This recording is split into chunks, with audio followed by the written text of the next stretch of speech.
Alright guys, let's talk Airbnb. A lot of you guys have been asking me about this. I'm going to go ahead and break down the 3 ways you can get started in Airbnb. So first, alright, this is going to be the traditional method. If you own a property, okay, instead of doing a typical long-term tenant, you're now going to take that property that you pay your mortgage and you're going to list it on Airbnb on a nightly rate. So let's say, you have a typical home, a single family home, and this is probably either anywhere, depending on your price range, $150,000 to $300,000 home. The mortgage on this is typically anywhere from $800 to $1,000 per month. That's going to be your mortgage. You can now list this on Airbnb for a nightly rate. Let's just say, this is a 3-bedroom, 2-bath. It can be a condo, it can be anything. Your nightly rate on Airbnb, you can charge $150 a night. There's 30 days in a month. Let's just say for occupancy status, you get 20 out of the 30 days. That's $3,000 a month you're bringing in, if you're putting this on Airbnb. Now, if you had a typical long-term tenant, you'd probably charge $1,500 a month for rent. You will have your mortgage paid off, $800, or if it's $1,000, you'd have, anywhere from $700 a month in cash flow. Now, this is, good for those who can actually purchase a home. If you are somebody who can't get qualified to purchase a home, you don't have that consistent income, you need at least 2 years of consistent income to get qualified for FHA, any type of loans like that. So I wouldn't recommend that. So the second option, and this is the option that I use, this is called rental arbitrage. Rental arbitrage. This is when you locate properties, okay, that are for rent.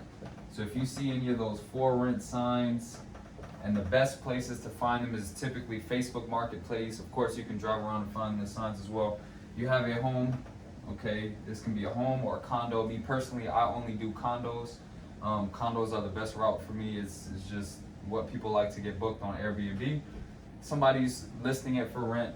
Let's just say, for simple math, $1,000 a month.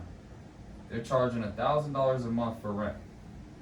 This same property that costs $1,000 of rent, you want to divide that 1,000 divided by 30. Okay?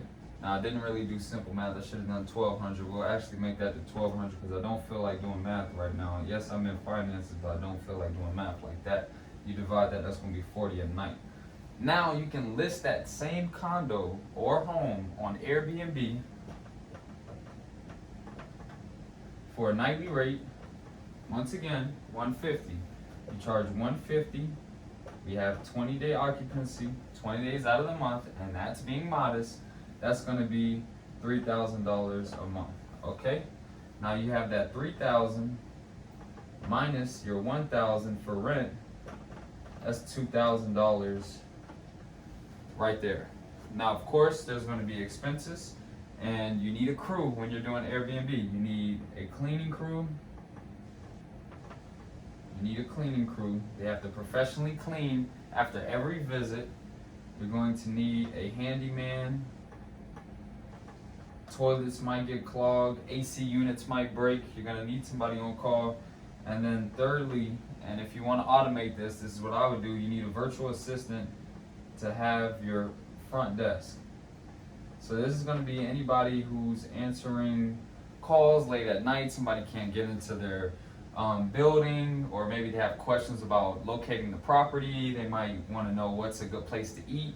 You want to have that virtual assistant front desk that's going to be, always answering calls. When I did first start doing this, I literally did everything on my own, answered all the emails, answered all the messages on Airbnb, cleaned the property myself. But if you want to scale it and go big, you have to automate this and get your team together.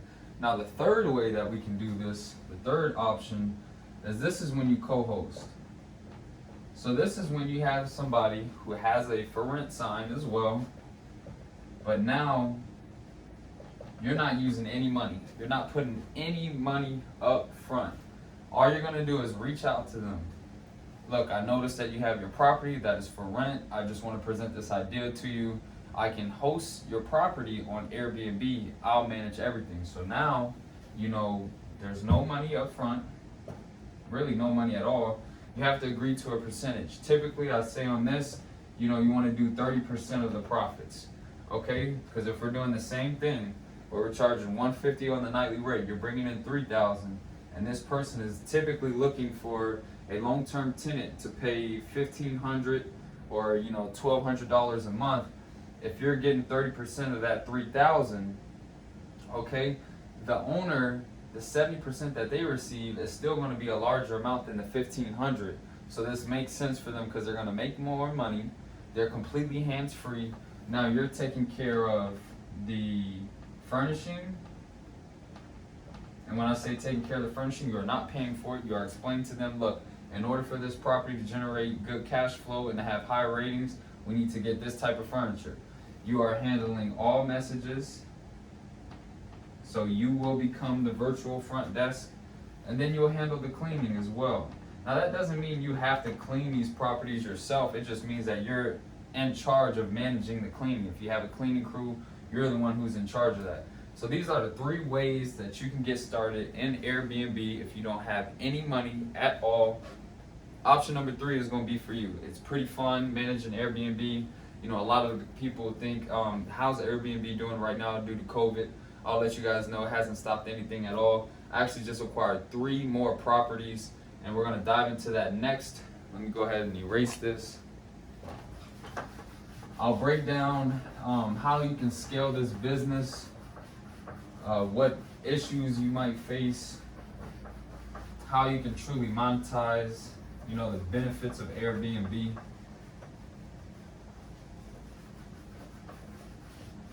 So, alright guys, so let's just go ahead and go over the benefits of Airbnb. So they handle all marketing, guys. You have a property, you have a good location, you have great photos, you have great interior design, nice furniture, all white linen. When you go to a hotel, anything that's clean is all white. You don't want to have dark colors. They handle all marketing, guys. You'll be surprised on the amount of people who are on Airbnb looking for properties. They handle all of this for you, so you don't have to worry about any marketing or worrying, oh, is my property gonna get booked? They'll handle that for you. Next is insurance. Airbnb comes with $1 million insurance policy, and the good thing is, if a tenant breaks anything, they'll automatically be billed from Airbnb, and you'll be compensated for that. So make sure you keep receipts of TVs, couches, anything that gets any type of destruction to it. Airbnb has you covered. Another thing is 24-hour payout. So upon booking, I get paid out 24 hours after they book the property.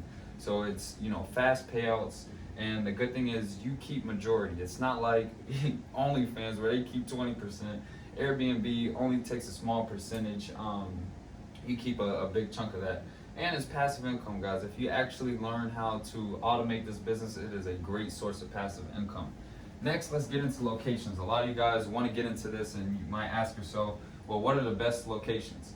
In all honesty, you can do Airbnb anywhere. I know people who run Airbnb units in small cities, large cities, but the best cities are near a beach. All of my units are near beaches, near a university, near an arena, sporting arenas, might be an NFL arena or an NBA arena, convention centers, concert halls, and then another one is downtown. Anything downtown. You have to think about it, guys. If you see a hotel, then you can have an Airbnb property, okay? If somebody's renting, booking a hotel, they're gonna book an Airbnb. So let's get into how to scale, because this is the way that you can truly, run this business to a good way. So if you wanna scale, you have to get an LLC, guys. This will allow you to have a corporate lease, and you'll be able to get multiple units. This is actually what I just did. If you wanna know how to contact these, large complexes and get these units, I do have the script, so please reach out to me for that. Also, you're going to need your crew. Like I said, guys, you need a cleaning crew, you need a handyman, you need your virtual assistant that's handling all calls, anything like that. And then also you'll need, I call them a runner. Maybe the keys won't work, or maybe they're stuck outside. You just need somebody to go to that property and fix something. And then also expand your market. So don't just stay in one area. You don't have to stay in one city, one state. You can expand. So Airbnb is a great business, guys. If you want to learn about this further, because there's a lot that I didn't break down for you guys. I just wanted to give you the gist and the basics on how this works. There's things you need to know, like what type of furniture to get, how you can get them. Most importantly, how can you get these properties? What to say to these landowners to acquire these properties and to convince them that you'll be the greatest tenant of all time. You know, typically when they have a long-term tenant, they're going to have to, you know, take care of repairs. That tenant might be late on rent. You want to explain to them that this property is always going to be in pristine condition. The property is going to be cleaned after every single use. You know, we have noise monitors. We don't allow any parties. We have insurance policy. We do handle all minor maintenances. And at the end of the day, your property is always going to be in move-in ready condition. So if you did want to separate from using our services, at least you know your property is in good hands. If you guys want to learn that, I have scripts, I have everything you need. Just please contact me.